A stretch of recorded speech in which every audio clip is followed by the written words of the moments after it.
Talk about a crusher. Yes! Oh! Are you kidding me? And gone!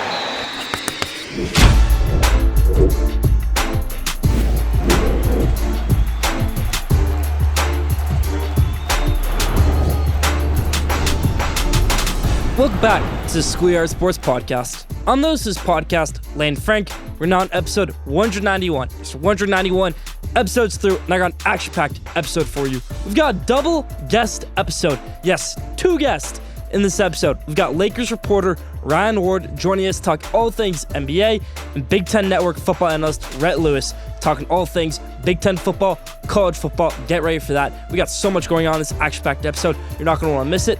Stay tuned.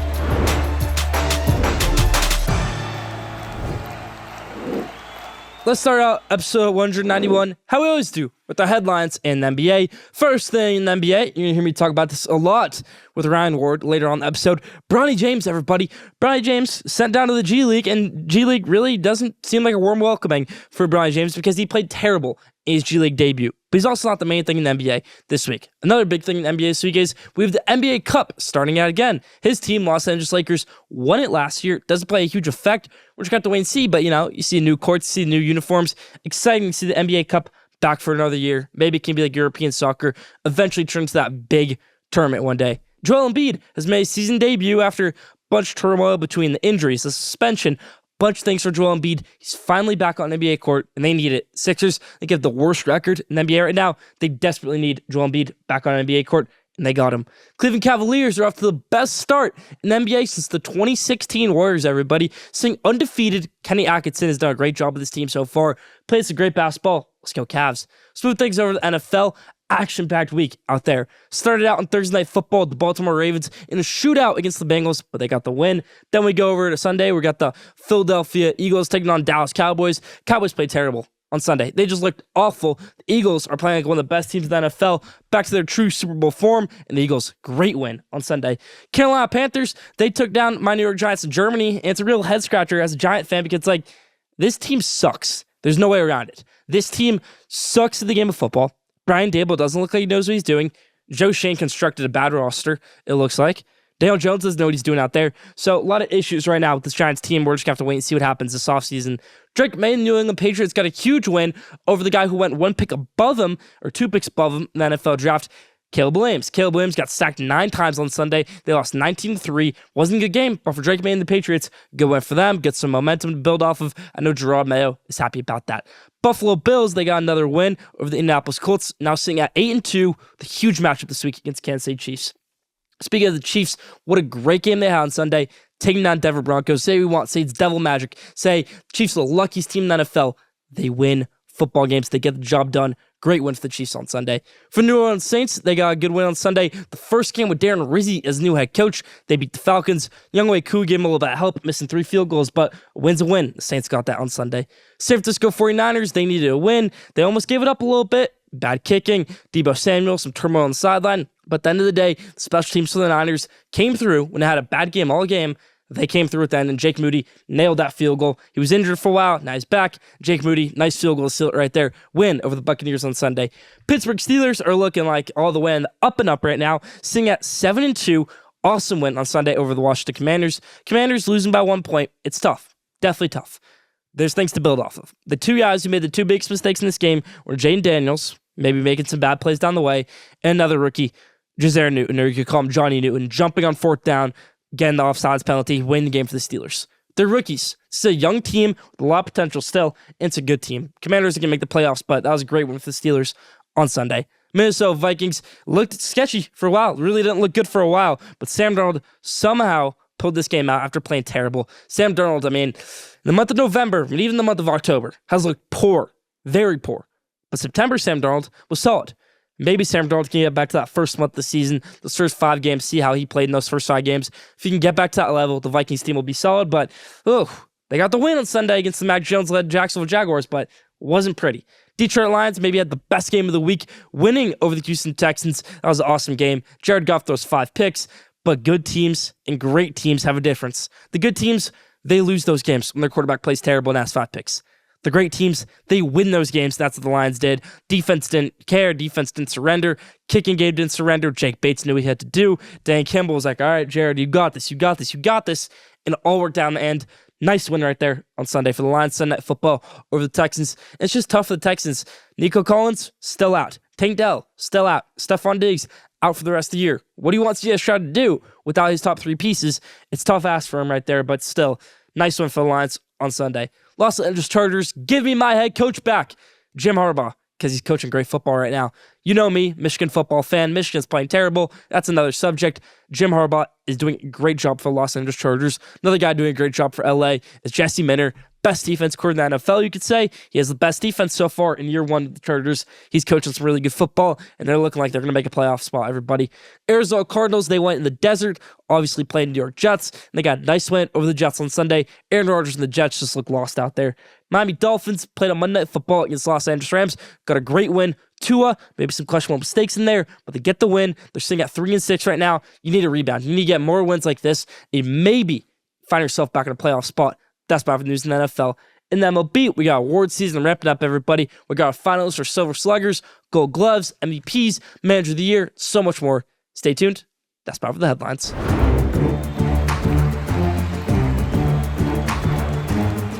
Now, let's do Schoolyard Sports NFL Game Day, everybody. Been pretty good on the NFL picks this year. Last week, a little bit of a rough patch. This week, there's not a lot of great games, but the great games we have are going to be awesome. Thursday Night Football, Commanders versus the Eagles. Eagles, maybe the best team in the NFC over the Lions right now. I know I just hyped up the Lions in the headlines, but this Eagles team is on fire. They keep it going. Commanders, some bald spots, some bad spots that showed out on Sunday against the Steelers. Let's go Eagles over the Commanders. Packers versus the Bears. Caleb Williams can't figure things out. They just fired their offense coordinator. Slam dunk pick from me right here. Packers over the Bears. Ravens versus the Steelers. You know me. I'm a huge Ravens fan. At least on this show. I'm not actually a Ravens fan. I just think the Ravens are a great run organization. They're a really well-coached team, and they're playing some great football, but so are the Steelers. Mike Tomlin is one of the best coaches in the NFL, if not the best coach in the NFL. Russell Wilson looks like he's playing prime Seattle football, and I really shouldn't do this, but I think I am. And I'm going to pull the trigger. I'm going to go Pittsburgh over the Ravens. Let's go Steelers, everybody. Next one, Broncos versus the Falcons. Broncos, tough loss last week due to kicking. Falcons, tough loss last week due to kicking. But who gets this one? I think in Mercedes-Benz Stadium. Let's go with the Falcons over the Broncos. They rebound. Kirk Cousins, Bijan Robinson, they get things going. Give the rookie Bo Nix his third straight loss. After starting out so great at 5-3, third straight loss right now for Bo Nix. Seahawks versus the 49ers. A little bit of a tough game. You know, Seahawks defense can always get a little bit tricky up there, but Niners coming off a good win. Let's go San Francisco over Seattle. Next one, in the best game of the week, Chiefs versus the Bills. Josh Allen going against Patrick Mahomes. It's one of the biggest quarterback rivalries we've had in the NFL this century, or this decade, you could say. Last year, Chiefs knocked the Bills out of the playoffs. Kicking may have been a part of that. A lot of things may have been a part of that. That's not a factor this year. Tyler Bass is kicking the ball great. Chiefs are playing good football. It's going to be interesting to see what happens. But anyway, it comes down to it. I say it every week, and I'm going to continue to say it every week. The Chiefs do enough. They get the win. They don't blow you out. They're not going to kill you. They're not going to waste all their energy beating you 50-7. No, they'll win 33-21. They'll win 27-24. They don't care. They win the football games. They do enough until they don't. I'm going to say that every single week. Chiefs do enough. They get the win. Chiefs over the Bills. Bengals versus the Chargers. I love Jim Harbaugh. I love this defense. Bengals had a great week in offense last week. Not this week, though. Chargers over the Bengals. Next one, Texans versus the Cowboys in the last game of the week. Cowboys, this looked like a really good game going into the year. It's like, this is our prime game right before Thanksgiving. We're going to win this game. We're going to go into Thanksgiving. We're going to get that win on Thanksgiving. But this game matters so much to us right now. It doesn't. This team isn't good, the Dallas Cowboys. I just ranted on my New York Giants. I had someone tell me right now, that's the worst I've ever seen you go on a team, New York Giants. You want me going worse right now than Dallas Cowboys? Let's go into it. Jerry Jones built a bad stadium, it looks like now, because the sun, these players can't even catch the ball because the sun's going through the stadium. CeeDee Lamb acts like he doesn't want to play football. Dak Prescott isn't out there. Cooper Rush, a guy who played at Central Michigan in 2016, still an NFL quarterback, got -3 fantasy points last week if you're counting fantasy. It's tough for the Cowboys. Mike McCarthy doesn't know what he's doing. Has Mike McCarthy ever known what he's doing as a head coach in the NFL? I don't know. Aaron Rodgers carried him to a Super Bowl. So I'm going to go with the Texans right now over the Cowboys, and that's about for game day this week.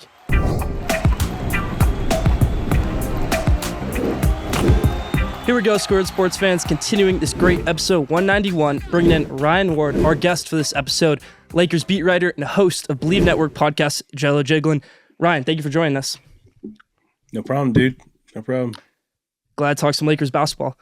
Okay, so first question I got for you is, Lakers obviously have undergone a lot of changes this offseason, and I think they've tried to do that every offseason since that 2020 championship. But this offseason really felt like the biggest move they've had because they brought in a different head coach, JJ Redick. It's different than a Darvin Ham hire. It's different than the Frank Vogel hire. It's somebody new. It's somebody that has never been in coaching before, JJ Redick. And, you know, it was more of a role player roster. I was going to say it's different than any other hire I've ever seen for a coach. Oh, for sure. I mean, maybe the Steve Nash hire you could compare it to. But yeah, that's a good one.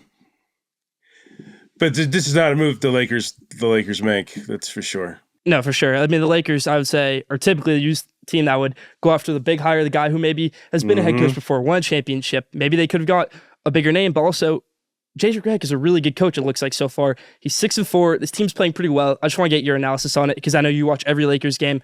You're the expert on this.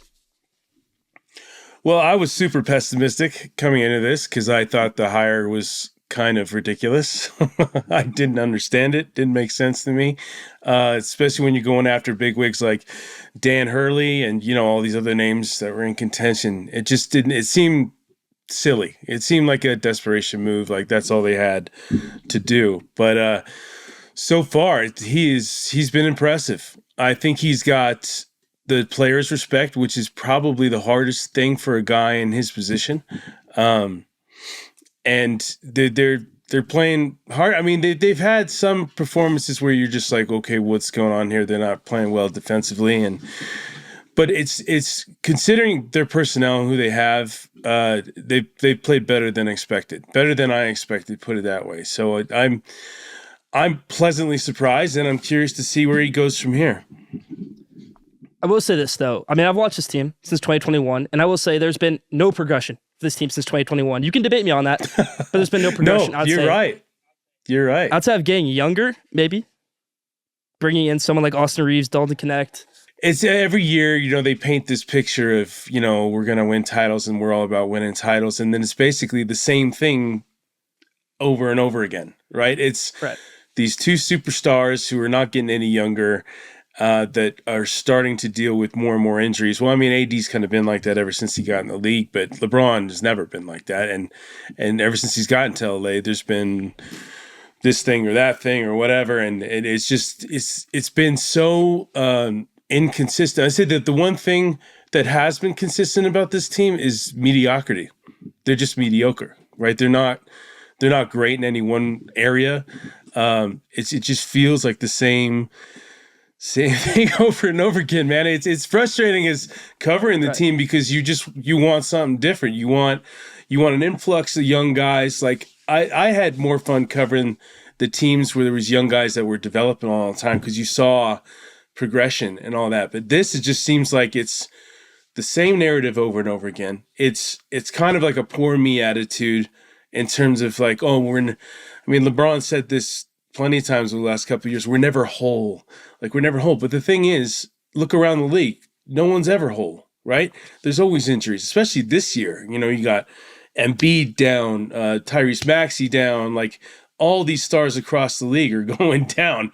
I saw some graphic yesterday where it said, like, star players in the league are on pace to miss, like, 1,000 games or something crazy. And I was just like, man, it sucks. It really sucks as basketball fans. You know, you don't want to see that. And the Lakers were like that right out the gate. No Christian Wood, no Vando. We have no idea when those guys are getting back. We keep getting Is Vanderbilt ever coming back? I don't know, dude. I don't know. He'll be wearing some fashionable outfit somewhere for sure. I don't know if he'll ever wear a uniform again, though, the way it's going. You know, I saw something that said Ricky Pearsall, the 49ers receiver, came back before Jared Vanderbilt did. Just insane. Dude, that's crazy when you think about that. I didn't even put that together, but yeah. And he just got his first touchdown, right? Last game? He did yesterday. Yeah. Crazy. Yeah. So it's unfortunate, you know, because I think even when those guys get back, they're still not going to be good enough to compete. You know, they're going to just be a play. It's the same thing. It's going to be play in or, you know, one of the lower seeds in the West. And it's a bummer. I'm trying to go with an optimistic approach because JJ has kind of brought a different thing to the table. But the problem is the personnel's not there. They don't have the players. Their bench is, for the lack of a better word, awful. It's not good at all. They're leaning on a rookie. Yeah, they're leaning on Connect and guys that I think they kind of gambled on playing well, like Gabe Vincent, Max Christie, and it just hasn't happened. And JHS, who is a complete zero. I mean, he hasn't done anything. It's nothing. And they declined his option for next year, so they're already kind of like, okay, we're done with this guy. And then they keep bringing Bronny up rather than bringing in a guy like Quincy Olivari. Like that guy will give you some pop off the bench, exactly. For sure. Whereas Bronny gives you virtually nothing except for maybe a couple good defensive plays, and that's it. So it's a weird situation, but it's always weird in LA. There's always something crazy going on. I'm kind of used to that. I will say this: the Lakers need a culture change this offseason. I think they got that culture change. I mean, I've interviewed Darvin Ham. I didn't think Darvin Ham was a bad head coach. I thought he was a good head coach at times, at least in the beginning. You know, they make the conference championship, and then it gets terrible after that. Last season was absolutely abysmal, and that can all be put onto Darvin Ham and showing right now he's the assistant in Milwaukee. He's doing nothing. So the one thing the Lakers did this offseason that I will credit, culture change, bringing in JJ Redick, not just a random other NBA assistant head coach, and it's worked out so far, you could say. Yeah, definitely. I think with the problem with Darvin Ham is, if you look at his resume from his days with the Lakers, he went to the West Finals and he made the playoffs last year. So are you opposed to firing Darvin? No, I wasn't, because this is what I was going to get to. He lost the locker room. He lost his players. They didn't want to play for him anymore. And once you do that, then you do have to get fired, essentially, right? Because you're not going to get effort. Like I said not too long ago, the Lakers had a bad game defensively. Like, they just looked awful, like no effort whatsoever. And I said effort is a reflection of coaching, right? Players will play for, they'll give you effort if they respect your coach and they're listening to your coach. And I think that's when JJ went off, right? Like, he had that, rant about D'Lo. He did that mic drop at the end where he just didn't want to answer a question. So that's the difference. But I do think these guys are buying into his, what he's selling a lot more than they were with Ham. I think they see the passion with him, whereas Ham just didn't seem like anybody that could really get anyone going. You know what I mean? Where I think JJ's the complete opposite. And maybe that's what they need. I mean, but like I said, it goes back to just having the lack of players. They don't have the players. Let's switch gears here for a second to a team, that can get things going. My New York Knicks. Did they go too big this offseason? Because I look at this team, it's like, okay, we got Mikal Bridges. That's huge. Give Balot for him. Okay, maybe you stop there. You have a great team. You have that core. You have Dante DiVincenzo maybe coming off the bench. And that's like, you get Karl-Anthony Towns. It's like, great. Is that going too big? And I think it's showing right now. Maybe the Knicks went a little too big this offseason. I think it's showing right now. Maybe. I mean, I remember when that trade happened, it was like close to midnight, like on a Friday or a Saturday, right? I think Towns one was on Friday. Yeah, I think I was watching Dodgers playoffs or something, and I was like, oh my God, dude, these guys are really going all in. And I thought at first glance, like, that's a home run, right? Because I don't think Julius Randle's that great. I mean, he wasn't great in LA. He was just kind of, good, but not great. Like, he could never get over that hump. He's got obvious flaws. But giving up DiVincenzo was, I think, the big problem there. Right. I think you can't give up a shooter like that who's got passion for the game. And he loved playing with those guys, right? The Nova Knicks or whatever. That was, in retrospect, I look at it, I'm like, okay, well, that was probably where you went wrong right there. And Karl Towns is a great, talented guy, but I also think he's another guy who has a ton of flaws, right? He makes silly fouls. He's not the greatest defender. He can go hot and cold in the playoffs. He's not very good. So I don't know. I give them credit because they are clearly motivated to win. And I think one thing that's been lacking for the Knicks is the fact that they haven't been able to make moves like this for years, right? Like, I can't remember the last time before this that they actually brought guys in that made sense, right? They were always connected to all these big names and just could never make it happen. So I was like, well, now it's finally happening, but it's a shame. The thing is that the East is kind of a trip to me right now too. It's really bad. Right.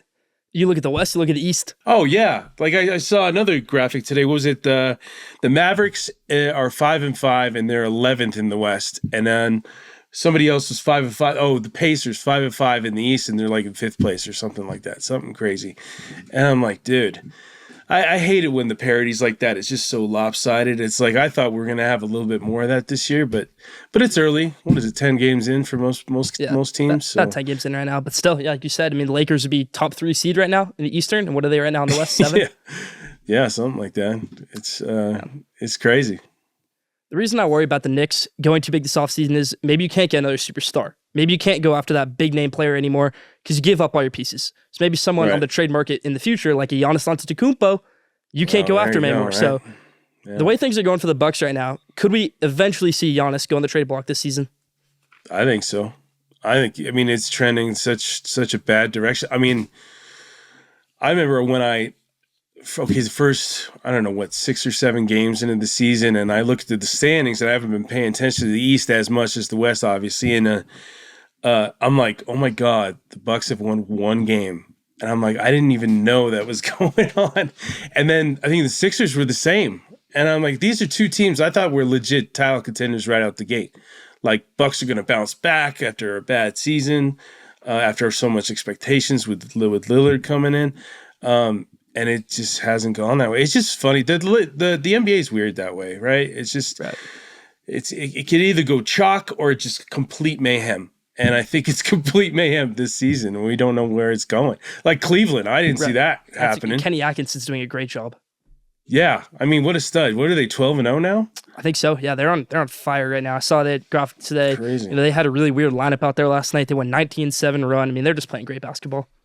Well, and they're a team going into the offseason that everybody was looking at to get picked apart, right? Like I think they fired Bickerstaff, and then it was like, Garland Is Donovan going to stay, or is he going to, not sign the extension and they're going to trade him? Because he was connected to the Lakers for like a couple months. A bunch of teams, the Knicks, Heat, Lakers, even Bucks at one point. So, well, the Knicks didn't really make sense after Brunson's ascension, right? But still, I know what you're saying. But just kind of wild. Sometimes things just come together. But I have noticed in today's NBA, it's more about homegrown teams or teams that have grown organically rather than teams that are going and getting superstar here, superstar there. You know what I mean? Like, look at OKC. Just, I know they just lost Chet for, a long time, but I think they're still going to be great, right? They're still going to be in contention to be the best team in the league. And they've got great draft picks ahead of them. They'll be fine. Mm-hmm. So it's a lot of those. I think we're heading into that era where you got to be good at drafting. You got to, pick up the right guys in the offseason, but not necessarily swing big for these big stars because it's not totally the end. I mean, look at Milwaukee. I mean, no one would have guessed that. And, the Knicks getting off to a slow start too. They're like, that's 2 things I would not have guessed. Team chemistry, you thought the Knicks was perfect, and now it's not really showing that right now, so it's tough. Yeah, it's weird. Why break up something that's working? That never makes sense to me when teams do that.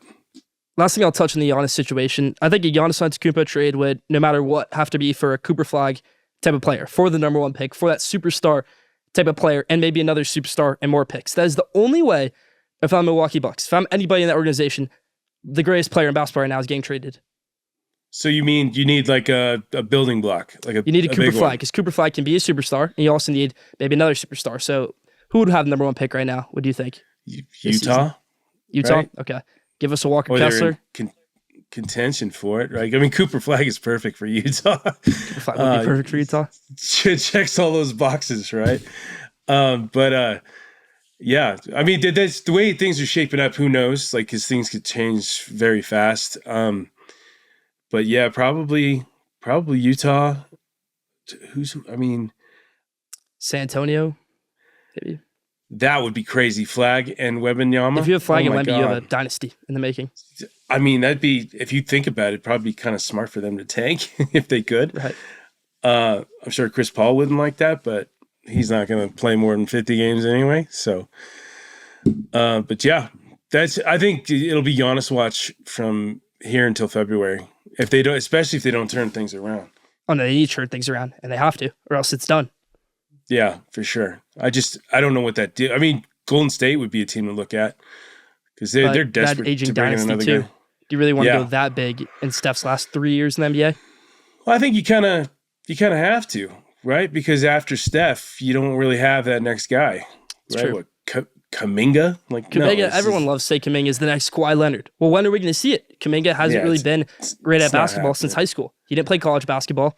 He wasn't great his first 3 years in the NBA. When is it going to show up? I just think he's a good athlete. He's not a great basketball player, and there's a big difference there. Agree. But yeah, I would say Golden State seems like that. I think Windhorst said something about that too recently. This is before the Giannis stuff came up. He's like, if anybody's going to make a big trade, it's going to be them.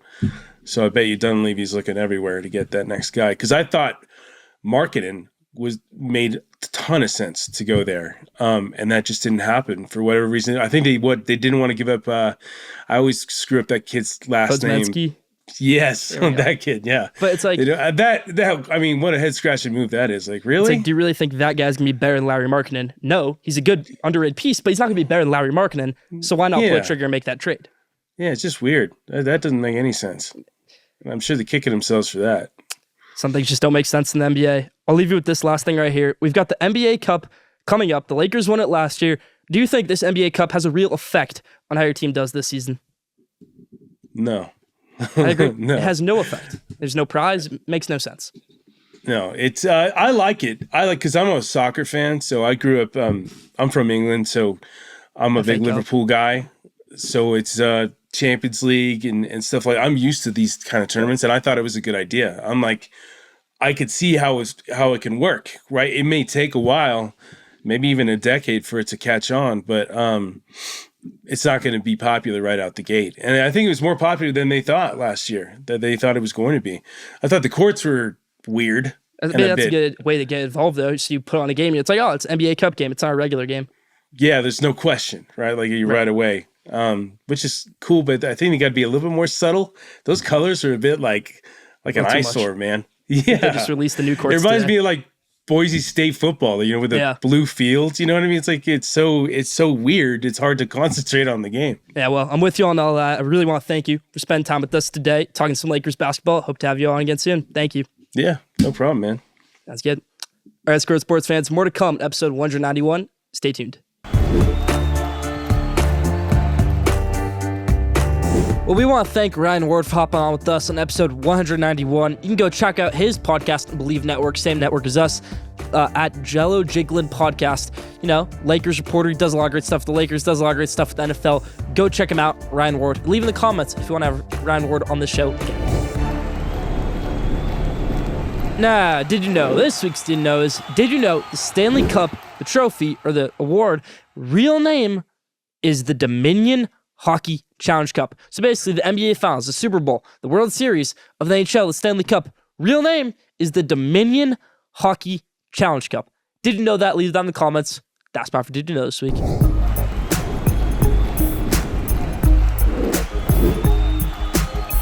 Big news, everybody. We've got a new Japanese phenom headed over to the MLB. It's a familiar name on this show, Roki Sasaki. Now, you know me. It seems like I've been talking about Roki Sasaki since he was 10. Now he's 23 years old, okay? Roki Sasaki, I've been talking about this guy for a while. He's been a top MLB prospect what seems like forever. I talked about him since before he broke on the scene at the World Baseball Classic because I knew he had that potential. Now he's the youngest player in Japanese history to be posted. Now he's not going to get a mega deal like Yoshinobu Yamamoto because he's not eligible for it. But I think Roki Sasaki, without a doubt actually, is a top 5 pitcher in the world. I wasn't saying that about Yamamoto. I'm saying that about Sasaki. What blew me away with Sasaki is not what he did this year, not what he did last year. We did 3 seasons ago, having a no-hitter perfect game, then going at the next game, going 8 innings, perfect. That's incredible. I don't care what happened the rest of the year. It was a good year for Roki Sasaki. He has so much potential and shut down so many elite hitters at the World Baseball Classic. I could argue he's a better pitcher than Shohei Ohtani and a better pitcher than Yoshinobu Yamamoto. Both those guys that came out of Japan.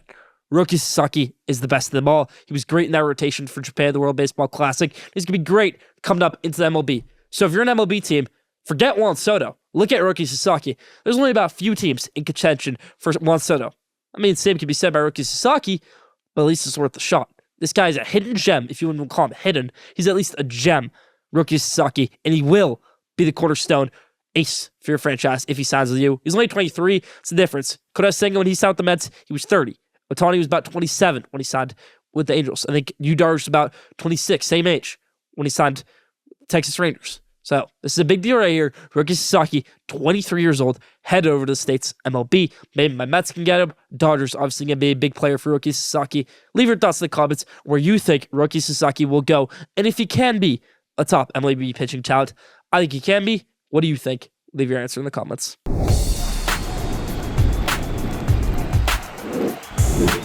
All right, Squared Sports fans, let's continue this double guest episode, bringing in now Rhett Lewis, host of the BLEAV and Big Ten podcast, also does a lot of Indiana football, Big Ten Network. So, Rhett, I watch Indiana football on Saturday against my Michigan Wolverines. I'm a huge Michigan fan. I don't really watch Indiana much this year, and I'm like, all right, this is going to be a tough game. Curt Cignetti is that guy, is what my takeaway is. So, why is Curt Cignetti at Indiana right now? You might get mad at me for that question. Why can Curt Cignetti maybe not get an NFL job this offseason? I know he has family in the NFL. Maybe he gets a job like Penn State this offseason if something crazy goes on with James Franklin. Is Curt Cignetti the guy forever in Indiana, or do you think he can level up?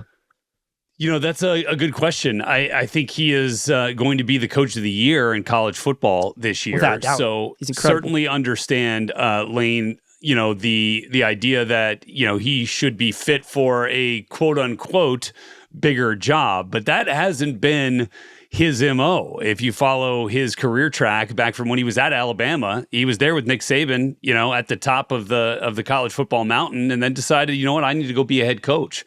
Went to Indiana, Pennsylvania, and then ended up, turning that program around, went to Elon, turned that program around, D2 school, hadn't won anything.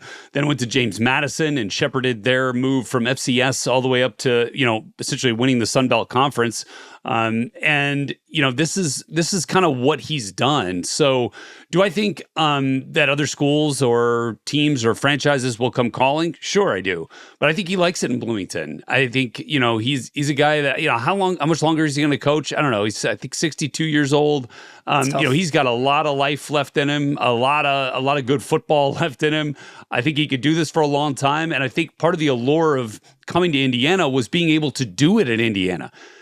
Conference doesn't get any bigger. You're in the Big Ten. You've got a massive media deal with the TV rights that the Big Ten conference structure. You're on national television essentially every week, and it just seems to me that Indiana has everything he needs. So why leave? I guess would be my question. Why leave? But money can pay. These big schools, these big franchises, they might go after him. Yeah, no, I was just going to say, I think you're right, but I think Indiana is doing a lot to try to figure out ways to keep Curt Cignetti around, is what I would say. Is there've been reports that they're fully engaged in continuing contract extension talks, just year one into his deal. So I think they're going to do everything they can to keep him in Bloomington for as long as he'll want to coach. People like to say that Bill Belichick, his coaching tree is nothing because nobody can replicate Bill Belichick. But for a Nick Saban coaching tree, it seems like everybody who's coached under Nick Saban can be that guy. You look at Kirby Smart, Mario Cristobal, Dan Lanning, and now we have a new one in Curt Cignetti. So just really a testament to Coach Saban, his way of coaching with these guys. Yeah, I'd say that too. But I think Curt Cignetti would tell you a lot of who he is from his father. His father, who essentially gave birth to his love of football, and they were together. And Curt wanted to be a head coach because his dad was a head coach. And so I think a lot of who he is because of what his dad stood for and the way that his dad wanted to see football played and the way that his dad wanted to coach teams. And his brother, has been a coach in the NFL and in college football as well. So I think the Cignetti coaching tree is something that we should kind of start paying attention to here. Well, I love what Coach Cignetti's doing in Indiana right now, doing things in the Big Ten, really sitting at the top of this Big Ten that, some teams are struggling in, like a USC and UCLA. How long is it going to take these new teams in the conference to adjust? Well, Oregon obviously has figured it out, right? Number one team in the country. So, they're going to be in the college football playoff and probably in the Big Ten championship game. And so I think they are a national title contender, but they are one of the new blue bloods of college football with the commitment that that school makes and those donors make to that program. And Dan Lanning has a fantastic football coach. I got a chance to be around him a little bit ahead of their opener this season, and just really impressed with the way he runs his program, the way he talks about wanting his team to be the most connected team in America, which I think is really cool. And I think they've done that, and they've gotten better each week. So really excited to see what they're doing. I think, UCLA is a team that's probably one of the hottest teams in the Big Ten Conference playing right pretty now. well right now. Deshaun Foster, got talked him back in August. I mean, he's coaching great right now. Yeah, 3-game win streak right now, and I've done 3. My Big Ten Network crew has been a part of 3 of their game broadcasts this year, and we got to see 2 of the wins. We got to see the win over Rutgers, which was their first in the Big Ten, and then 2 weeks later, after their bye week, we got to see them go on the road to Lincoln, Nebraska, and beat them. Deshaun talks about discipline, he talks about respect and enthusiasm. Those are the pillars of his program. And I think that's what this team has showed. Discipline to fight through the toughness of a 1-5 start to the season, right? And the difficulty there. And then the respect in each other and the love for each other to continue to promote and foster growth throughout the team and throughout each week and in each practice. And now they're seeing the results, and they're playing enthusiastically, right? They're earning the right to win. And so I'm really excited about that. I think Washington's going to be fine with Jed Fish. I think he's a fantastic football coach. I think they're going to keep building back, lost a ton of pieces from a year ago. And then USC, let's see what happens. Let's see what happens with the quarterback, right? With Jaden Maiava getting a chance to come in and pilot this Lincoln Riley offense. I don't know that Miller Moss was the problem. I think they've got to continue to amp up their personnel and try to play more complementary football. But Lincoln's a dang good football coach, man, and so I figure they're gonna find a way to, maybe not this season, right, but get that program back on track. But also Lincoln, maybe losing his touch a little bit, because it seemed like after Caleb, the plan was Malachi Nelson. Malachi Nelson's not there anymore. Then it's like the plan after this season, it's Julian Lewis. Julian Lewis is going to flip to either Colorado or Indiana, it looks like right now. So Lincoln Riley, and USC, just some real things they need to hash out, because UCLA adjusting pretty well, it seems like right now, these past few games. USC, very different mentality. Look at Bear Alexander transferring one game after their first loss this season, so pretty tough. Yeah, I would say that's those are some good points you make there, Lane. And the way that I look at USC is they've got to find a way to fight through some real adversity, and they've got to find a way to just to be a better overall, we talk about complementary football, right? Offense, defense, special teams, it all serves each other. You got to find a way to pick each other up each week. And, that defense has been much better with Danton Lynn. So he's hired, Lincoln's hired some good coaches on the defensive side of the ball. And I think they'll figure things out on the offensive side as well. But it's just, it's going to take more time than I think folks, were ready for, right? I think the patience is certainly dried up a little bit. But I'm not going to count that guy out. I don't think anybody should count Lincoln Riley out, because he is the best offensive mind in college football. He did bring a whole new strategy. He has made the college ball playoff. Lincoln Riley, give him some time. USC, think about it, 2 years ago, they're a few minutes away from making this college ball playoff. Caleb Williams does what he does. Cam Rising does what he does. Things happen that way. But Lincoln Riley, we got this ship turned around sooner or later. Yeah, I think so too. And it comes down to recruiting California, man. You've got to find a way to keep your flag in California. And, there's such a talent rich state that, you probably don't even have to leave the state to find, to fill out a team. But continuing to cultivate those Southern California and the California roots, I think, will be obviously a big positive there. And they've got a new facility coming here in a couple of years. There is some positive outlook on the horizon for the Trojans. I feel pretty good about where they're at. Yeah, me too. I'm going to read out some stuff right now. You're going to have to tell me which head coach this is. And, this head coach gets a lot of hate, it seems like, but maybe that hate is maybe a little bit unwarranted. So 2016, They won 10 games. 2017, 11 games. 2019, 10 games. 2022, 11 games. And 2023, 10 games. It's a pretty good coach. Maybe they're at a window program. It's a coach that probably doesn't deserve all this hate. But it's actually James Franklin. James Franklin gets so much hate for all these wins, but it's he's only beaten Michigan in 2017 and 2019. I'm not counting 2020. That's a terrible season for both teams. And he beat Ohio State once in 2016. And that game really was the difference for this Penn State football program, but there's been no adding on to that season, what seems like so far from James Franklin. So is there one foot out the door already for this Penn State head coach? I don't think so, because the 12-team playoff has made this a different ballgame, I think, Lane. Let's just say, you lose to Ohio State, obviously, 2 weeks ago. let's say you go into the playoff, which they're likely going to do. If they go make it to the national championship game, win or lose, like, do you care that you lost to Ohio State at the end of the regular season? I don't know. They still have a chance for the Big Ten championship game, right? And I think we get impatient as fan bases, Lane, because we don't necessarily take a look at whether the grass is always greener on the other side, right? We always just think like, oh, let's just go get the next best thing. This guy ain't cutting it. Well, what if the next best thing is worse, right? What if you get rid of James Franklin, all of a sudden you go from winning 10 and 11 games a year to winning 8, 9 games a year?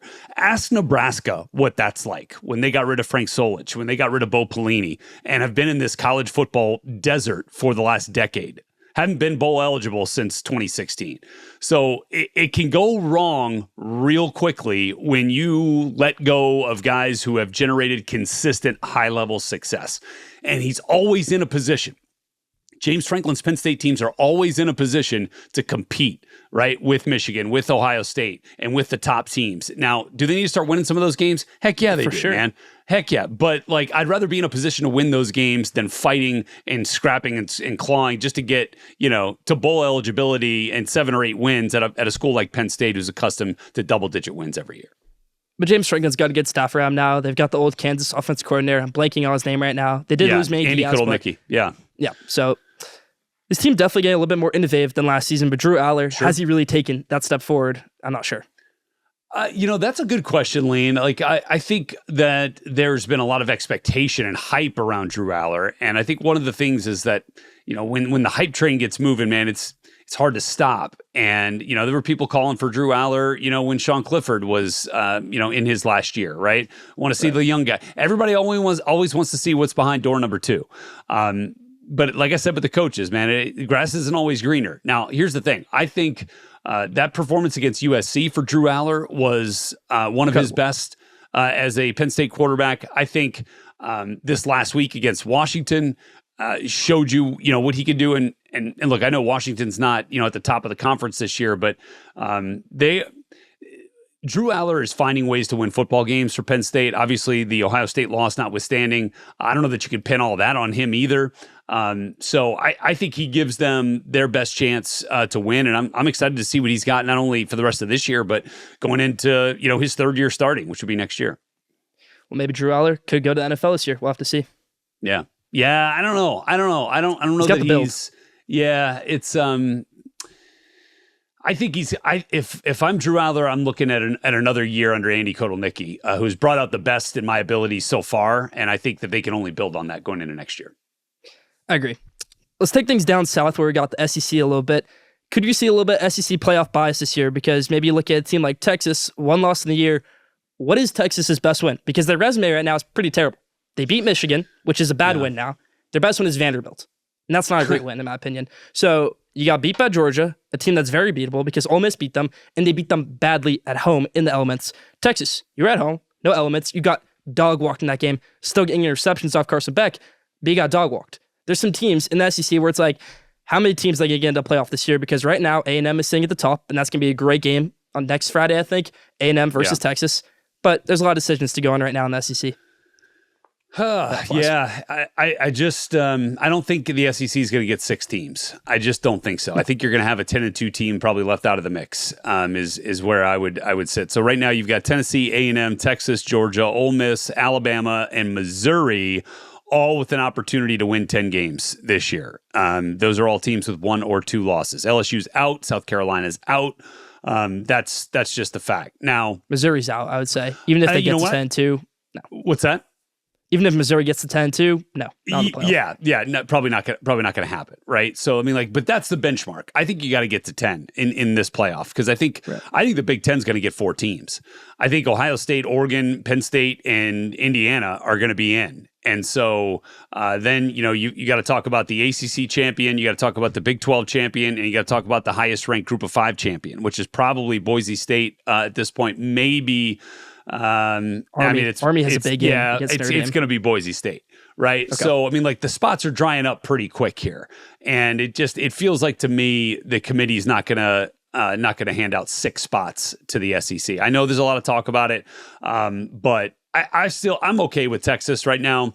Like I get it. The Michigan was 10th at the time. They're not ranked now. OU was 18th at the time. They're not up there now. Vandy was ranked. Now they're not. So. Right. And that's the other thing. Like, I don't know that we can judge a team on that. Like, you also got to take into account, Lane, that, they beat the 18th ranked team in the country and sent them into a tailspin. When you're talking about OU, right? 34-3. Like, so that's a rival. So indeed, a rivalry game. Right. And so I think you also have to look at that. Like, are they ranked when you play them? And then, you beat them, so they get bumped down the pecking order a little bit. And so I think that's part of, that's just part of the process here at college football with these rankings. So I don't pay too much attention to that. I think, if Texas is a 10-win team in the SEC, they're going to the playoff based on what they've done this year. I think Texas, even if they lose that game to A&M, I think it's at Kyle Field. It's a tough game. Texas should still probably get into the playoff. As long as they have 10 wins, they're getting to the playoff. I think even over a Georgia team, if you could say, which is crazy to think about because Georgia beat them, but Georgia's looking pretty bad right now outside of that Texas game because every game for Georgia has looked sketchy except that game. Yeah, Georgia's definitely fallen on some hard times. Their quarterback seems to be struggling a little bit with Carson Beck. It's not all on him, though. I don't know. I don't know that they have the elite playmakers that they've had in the past surrounding Carson Beck. So I think this Georgia team feels a little bit different. They're not as impenetrable as they have been on defense as well. Just don't have, the plethora of NFL players. There's certainly NFL talent there. There always will be, but just not in the volume that we've seen in recent years. So, I look at that as, Georgia will find a way. And I mean, I think the SEC race, the 6 teams trying to find their way into the college football playoff is going to be a really interesting fight down in these final 3 weeks. For sure. I'm not huge into roster strategy, roster construction. I'm not huge on how these transfer portals work. I don't know how to build a college ball roster.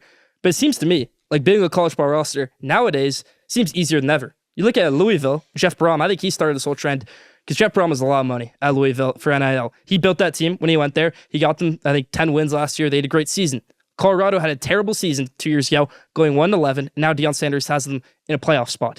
Indiana, Chris Ignetti, he brought his guys over, and they brought transfers that were veterans. They brought, I think, 36 new players in, some from JMU, some from other places.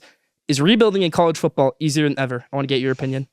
Yeah, I think it's there is a pathway, right, to rebuilding that is more clear than ever. That's kind of the way that I would say it. Whereas, I think we've seen in the transfer portal era, you go back to Michigan State, who was the first team to truly flip a roster with Mel Tucker and brought Kenneth in Walker. But what did they flip it? Was it just one player that flipped it? Right. Well, that's a fair point, but they were really good, right? That 1 year, and then things kind of tumbled down. I think the model that Curt Cignetti has used at Indiana is one to be studied. It is production over potential. I think a lot of times you get 4- and 5-star players that came out of high school with those star rankings into the portal because they're not playing, at the prestigious school that they, ended up signing with, and nobody knows how good of a college football player they are. All we know is that they were pretty good in high school. Whereas Curt Cignetti has chosen production over potential, even if it's at a lower level, even if it's at a group of 5 school or an FCS school. If you're out there producing on Saturdays in college football, there's a greater likelihood that you're going to find a way to produce at your next destination. And so that's what has fueled Indiana's success, is they have veteran players who are bona fide producers at their previous school, and that's what they went and did. Now, that staff has proven to be a phenomenal talent evaluation mechanism because, as you mentioned, the high volume of numbers that they brought in to turn that roster around, it's not like you're just, hey, we need a receiver. Let's grab this guy. They went and got guys that they felt could fit their scheme and then had been that proven commodity already. So I think they deserve a lot of credit for the way that they evaluated these guys in the portal. I think a lot of times you get carried away with, look at this guy. He was one of the most highly rated recruits coming out of school, and we have a chance to go get him. Let's go get him. Well, exactly. You get in, you give him some money, and you find out why he wasn't playing at his previous school. I think that they've done a really good job with that. I think you could look at like Curtis Rourke, that's production. In Childs, that's potential at Michigan State. In Childs, you're going off his high school film for that because he didn't play at Oregon State. He played behind DJ Uiagalelei. Curtis Rourke was the greatest MAC quarterback of all time, you could say. Yeah, I think that's a fair comparison, Lane. When you look at the one caveat to that is Jonathan Smith, came from Oregon State and knew Aiden Childs, right? So like that's one thing to think about there. I think there's plenty of examples, right? And I think the biggest thing with transfer portal acquisitions now is connection. Where does your staff have a connection with this player? Like, are you just going in cold and you're saying like, hey, let's go try to get to know this guy. We think he could be really good. Or did you recruit him and just didn't get him initially out of high school? And so you already have a built-in relationship. So when he goes into the portal, you can kind of rekindle that relationship. I think those connections are really important to finding the best talent in the transfer portal. I've got to ask you this one last question. It's about my Michigan Wolverines. So Michigan, there's been a lot of, you could say, roster construction with this team this year and staff construction. Sharon Moore gets too much blame because Sharon Moore was hired late January, even though he was at Michigan already. But, he can build a staff out. He built his staff out. Maybe it wasn't the greatest staff. He lost 2 coaches in the process, Greg Scruggs, Denard Robinson. It was tough to rebuild off that. It's a great D-line. They had to bring in a coach from Western Michigan after getting a great coach from Greg Scruggs at one point. Defense, you had Steve Clinkscale said he was staying, didn't stay. You had to bring in Lamar Morgan. Quarterback situation has been abysmal for Michigan. That can go straight on Sharon Moore. But for the crowd that's saying, he should have got rid of Kirk Campbell, gone offense coordinator, like that's his guy. That's the guy he went to work with every single day when he was the offense coordinator at Michigan and Kirk Campbell was the quarterback coach. And it was so late in the process, why not give my guy a chance? If it works, it works. If it doesn't, it doesn't. So the crowd that's saying get rid of Sharon, I don't agree with. The crowd says maybe get rid of Kirk Campbell, I can get on. But what can Michigan do in the next few years to get back to that championship level? Yeah, I think it definitely starts with quarterback, right? They've got to find a plan. They got to have a plan. And look, I don't know that we know, what their plan really was going into last season with the group that they had. Maybe there was a higher expectation of the guys that were already there on the roster. I'm sure there was, but it's clear that their path forward from the quarterback position does not currently reside on their roster. I think that's clear. Now, does Alex Orji continue to play in spot duty in packages? Sure, maybe. But they got to find a guy that they can build around and build for the future with. So shouldn't have any problem with the resources, right? I mean, right. You've got commitments from guys like Dave Portnoy to go out and spend money and try to find the best quarterback out there in the portal. They should be able to do that with their cachet and defending national champions. But I also think that it's while I agreed with the decision to make Sharon Moore, the new head coach, like when he steps away from the offensive line group, you also lose a little something there. Now, offensive line struggled this year. Yeah. And now look, they were replacing 5 guys, right? 5 guys that, for better or worse, Grant Newsom's a young coach, so that's understandable. Yeah, and maybe he grows. Maybe he grows a little bit there too. So, but I think just to assume that it was all going to just kind of stay in place and like you were just going to have this, football machine once Jim Harbaugh left and you had all these NFL talents leave, I think was probably a little bit unrealistic. And so let's see how Sharon Moore builds it. I'm excited to see what he can do. Yeah, I take blame in that. I thought Michigan could just run it back this year. The great defense, the great offensive line, it seemed like, the great running game, but none of that has really showed up this year for Michigan. The spot duty for Alex Orji doesn't work. It seems like every time he goes in, it's on 3rd down, 2nd down, doesn't work. Cost them probably a touchdown against Oregon, cost them a touchdown against Indiana, cost them so many points in so many games. Yeah. Sharon Moore, not lost as a head coach, but inexperienced so far. So that's all I think got on Michigan football. Yeah, I think first-year jobs, first-year head coaches, right, are difficult, and there's going to be some growing pains. But I think you got to give them the patience to work through it, right? Because what you saw in them is still there. You just got to find, ways to cultivate that. You got to continue to bolster your program with better players and better personnel. And, maybe there are some staff changes this year that can help kind of, prop up what Sharon Moore's been doing there as the head coach. Well, Rhett, I really want to thank you for joining us. Still more to come on Square Sports Lane Frick, episode 191.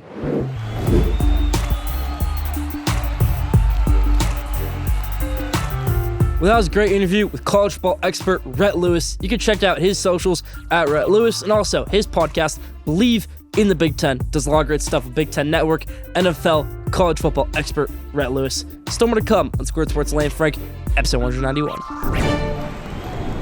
Now, College Ball Showcase, everybody. You know how we roll. I give you my top 25, and then I give you 6 best hot takes of the week. So let's go 25-1, give you my college football playoff Schoolyard Sports rankings. 25, Tulane, the Green Wave, 8-2, only 2 losses on the year. Kansas State and Oklahoma, both games that are winnable. They're beating Kansas State halftime. So 25, Tulane. 24, Kansas State. Kansas State, maybe they can get back into the Big 12 swing of things. Maybe make that Big 12 championship game. If you make that game, anything can happen from there. You can even make college football playoff.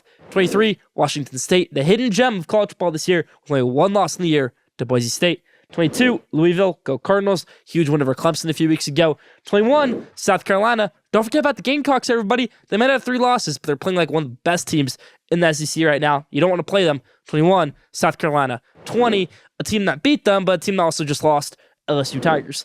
19, the Missouri Tigers. They're going to finish 10-2. Maybe college football playoff. We'll have to wait and see. Elijah Drinkwitz certainly thinks so. We're going to have to wait and see. 18, Colorado. Deion Sanders. Give it up for him. People love to hate Deion Sanders. Say, it's easy. This team was 1-11 when he took it over.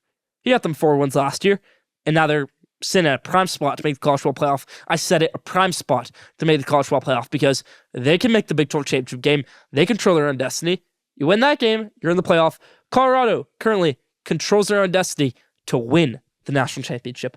17, Clemson. 16, Army. All that's going to matter for Army is that game against Notre Dame in 2 weeks. Huge game for them. You win that game, you might lock up that spot for the best Group of 5 team. Then what happens to Boise State? Well, it's all up in there. From there, there's a mayhem if Army wins that game. 15, Texas A&M. Texas A&M, just looking forward to that Texas game in 2 weeks. You got to build off of these losses you're having. That lost South Carolina, but also a good team still. Shot to make the playoff.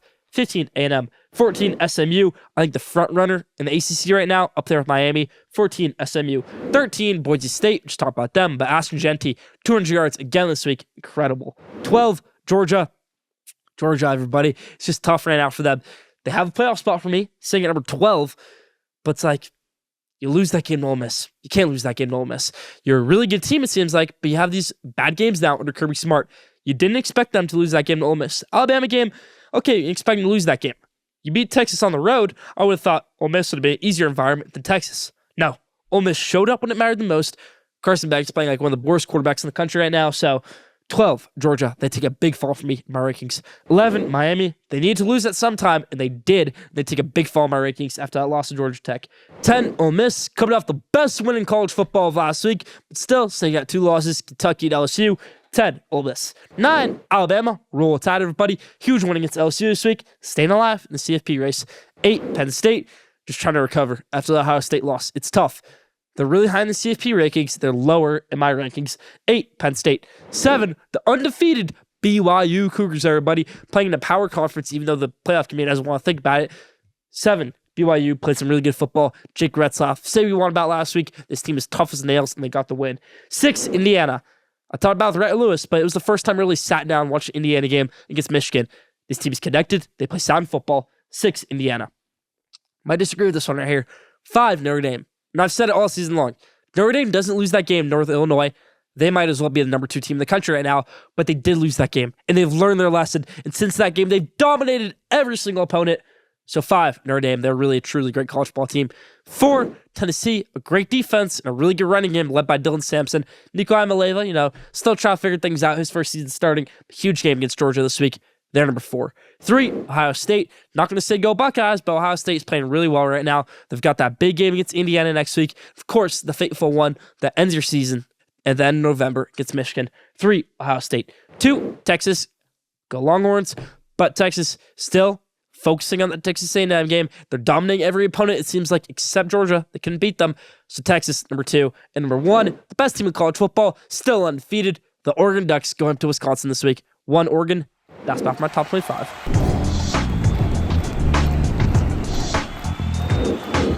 All right, now, everybody, we got our 6 college football showcase hot takes of the week. No, I have not been good with my college football picks this year. That's a fact. It's a fact also that we have a lot of bad games college football this week. So if you want to say, Lane, that's not a hot take, they're favored. I don't care. These are great games, in my opinion, that we're going to pick. Even though it's a little bit lower of a slate than usual, these are the picks I like right here. These are my hot takes. Let's hop into it. First one, Missouri cuts it close with South Carolina. It's a tough game for them right here. Gamecocks are playing some really good football. I think the Gamecocks actually get the win. For Missouri, Bit of a big spread, even though I'm only 16. Not betting it. Cut it close with South Carolina. Ending Elijah Drinkwitz, bid for the NIT college ball playoff that he thought existed. Arizona State, that's Kansas State. And Arizona State, first year in the Big 12, second year under Kenny Dillingham, moved to 8-2. It's a really good record. They have some really good wins in the year. Look at the Utah game. Even look at this game. Ending Kansas State's playoff hopes. Arizona State gets the win. They have 2 losses on the year. One to Texas Tech, which was a tough game. One to Cincinnati. Cincinnati game was winnable, just really bad kicking. Arizona State, you win those 2 games, you're in prime position for a top 10 spot right now. But they didn't. But Arizona State, top 25 team. Maybe next week they win this game. Arizona State over Kansas State. Next one, a little bit of an interesting one. Texas is going up to Arkansas. They lost them last time when they went up there in 2021. Maybe some people are thinking, deja vu. That could happen again. I don't think so, though. I think Texas goes up there. They take care of business. They come back to Austin with a huge 30-point-plus victory over the Razorbacks. Next one, BYU is playing Kansas, and BYU's undefeated. It's a home night game for BYU, which they normally have night games. So Kansas, maybe not used to that. Kansas is coming off a really nice win against Iowa State. Jalen Daniels looked like the best quarterback in the country last week. But who cares? BYU, Jake Retzloff, they come through this one. They stay defeated in the Big 12 and in college football over Kansas. Next one, really good one. Switch things over to the American Conference. You've got 2-loss Tulane go up against 2-loss Navy. I've got Tulane gains control of the conference over Navy in this one. And now, the best game of the week. Georgia versus Tennessee. Tennessee is the best defense in the country, everybody. Better than Georgia's defense. Carson Beck is going to get eaten alive by this defense. The other thing that's going to get eaten alive by defense this game is Tennessee's backup quarterback. You heard me. Nico Iamaleava, not expected to play this one. That's a killer for Tennessee. A killer. Can't establish a run game with Dylan Sampson if you can't throw the ball. That's what's going to show right here. Georgia, they're not a great football team. They're not a top 5 football team. I think Tennessee is with Nico Iamaleava. Without him, they're not even top 10, though. So it's a little bit unfortunate of a circumstance. It's a night game for Georgia. They need to win. Maybe Kirby Smart. You want to bring out a little bit more culture. You want to maybe bring a little mojo in your team. Bring back the black uniforms just for this game. That'd be sick. Night game, black uniforms. Bring it back, Kirby Smart. Let's see if he does it, though. I think they get the win. Georgia over Tennessee. Night game. And that's about my College Pro Showcase hot takes this week, everybody.